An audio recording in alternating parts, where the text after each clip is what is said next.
Señor presidente, compañeras y compañeros legisladores, subo a esta honorable tribuna para expresar la posición del grupo parlamentario del PRI respecto de los impuestos especiales sobre producción y servicios, conocidos como IEPS. En primer lugar, manifiesto nuestra más profunda preocupación y enérgico rechazo al proyecto de nuevo incremento de impuestos especiales contemplado en el paquete económico para 2026. En un contexto de crisis económica, de inflación persistente y debilidad del poder adquisitivo de millones de familias mexicanas, plantear gravámenes adicionales que los hechos transfieren más cargas al consumo es no solo insensible, sino una política contraproducente que exprime la mermada capacidad de las clases medias y populares, ya de por sí castigadas por una economía prácticamente sin crecimiento.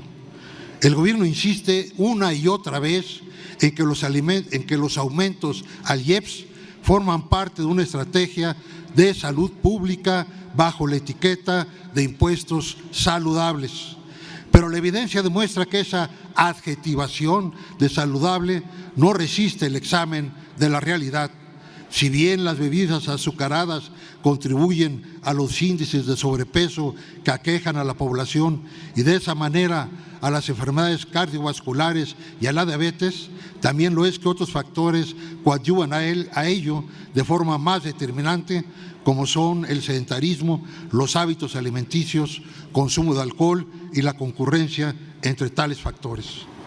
¿Es saludable poner impuestos a las bebidas azucaradas y con edulcorantes?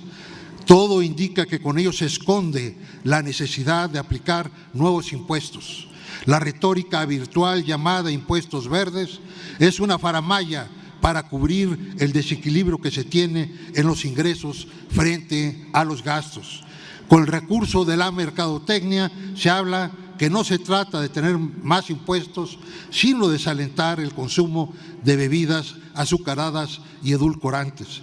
Pero vale la pena mencionar que la ingesta de bebidas azucaradas tiene un alto carácter inelástico, lo que significa que el alza en precios apenas disuade el consumo de los que tienen adicción o hábitos estables. La inclusión de bebidas con edulcorantes no calóricos o cero azúcar en el impuesto es polémico.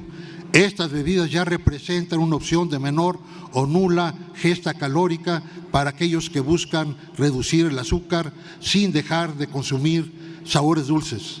Gravarlas penaliza una alternativa de reducción de azúcar y limita las opciones del consumidor para gestionar su ingesta calórica. Analistas del INEP han señalado que el precio de estos productos puede subir, pero el cambio en la demanda será marginal. En otras palabras, el aumento recauda, sí, pero no cumple con el supuesto objetivo de salud pública, ni agilera ni la presión sobre los recursos de salud de manera sustancial.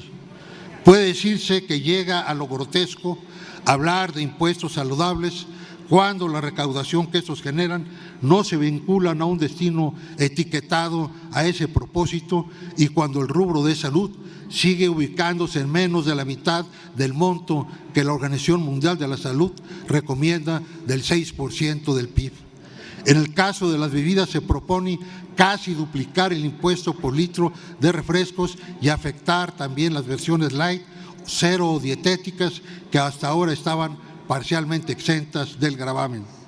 Es paradójico hablar de impuestos saludables cuando, de acuerdo con el INEGI, en 2024, 44.5 millones de personas carecieron de acceso a servicios de salud, lo que equivale al 34.2% de la población en ese año. La falta de acceso es mayor en las zonas rurales que en las urbanas. Esta carencia se ha duplicado entre 2018 y 2024, afectando a los hogares con menores ingresos. El resultado inevitable será una escalada de precios que ahondará la ya pesada crisis económica en la que viven muchas familias mexicanas que ven cómo sus ingresos no dan para cubrir ni lo básico. En lugar de elevar impuestos cada año, se debe exigir una reingeniería del gasto inútil, eliminar corrupción, sanar las dependencias que operan con déficit, transparentar las cuentas públicas y reducir los costos superfluos del aparato estatal. Si la administración estuviera saneada, no necesitaríamos fiscalidad opresiva como sostén complementario. Las presiones para cubrir el gasto público tienden a generar graves distorsiones. De una parte, la generación desproporcionada de impuestos y del otro lado, la canalización ineficiente del presupuesto con implicaciones de difícil conciliación en las políticas públicas. Hoy más que nunca las familias mexicanas están al límite. Sus bolsillos no resisten nuevas embestidas fiscales disfrazadas de salud pública o responsabilidad social.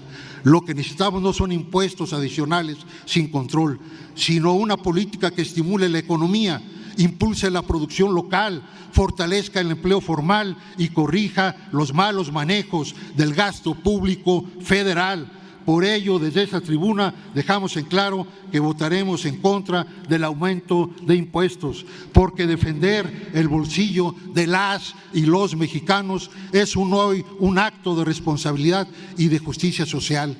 No a los demagógicos impuestos verdes, no al engaño populista de los impuestos verdes. Concluyo diciendo, no al aumento de impuestos, no más impuestos. Morena y sus aliados votarán a favor de subir y crear más impuestos. El PRI votará en contra. Muchas gracias. ¡Bravo! Gracias, diputado.